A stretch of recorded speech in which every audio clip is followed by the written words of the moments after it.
in countering extremist ideology, which has become a topical issue for member states of both of our organizations. Preventing violent extremism has become one of the most pressing priorities for the international community. This evil and its gravest form, terrorism, threatens our core values and principles, including democracy, human rights, rule of law, equal opportunities, freedom.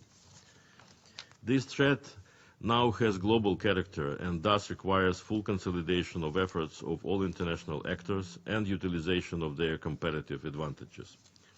Therefore, the cooperation between the UN and the OIC in countering terrorist and violent extremist ideologies advocated by such terrorist entities like ISIL, Al-Qaeda and their affiliates has never been more important. Why is this so important? Because terrorism begins not with guns and bombs, but with words. Those who want to plant hatred and intolerance in people's minds should be stopped before seeds of evil sprout and their disciples turn into merciless tools for killing. Our efforts should not be limited to a media-driven campaign.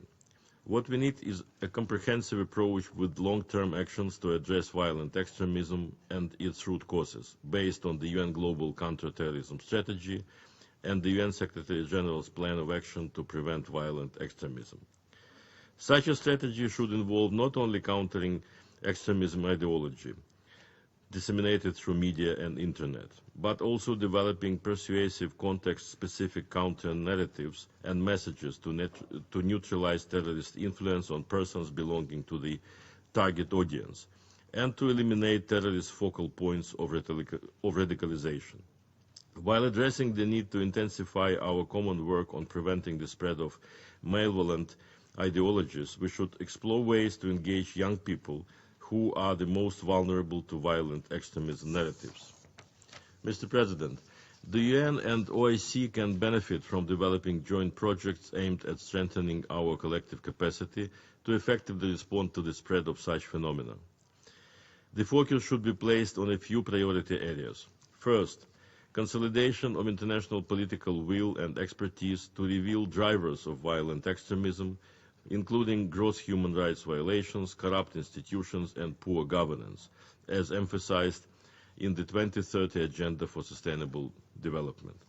Second, to reduce the appeal of and support for terrorist groups, our joint efforts should combine countering and prevention measures that address governance deficit, promote social development and dialogue, respect for the rule of law and human rights.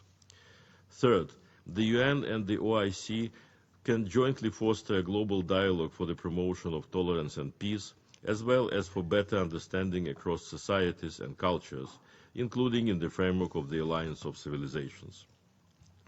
Fourth, relevant international assistance should be provided to member states in adopting more effective policies and approaches to prevent and counter the spread of violent extremism ideology, inter alia by developing robust national counter-narrative campaigns. And finally, more active role should be given to empowering locally credible voices that can help prevent and reverse the spread of violent extremist ideology among the population. This is where the OIC expertise in engaging the civil society and in particular representatives of local communities and religious leaders, as well as women and youth, could play a crucial role. This relates in particular to raising public awareness by revealing the truth about would-be jihadists in order to delegitimize their activities, thus enhancing the resilience against them. The victims of terrorism should also play an important role in such preventive campaign. Achievement of these objectives will require the consolidation of all existing efforts and strengthening cooperation among all stakeholders, including governments, civil society, and the private sector.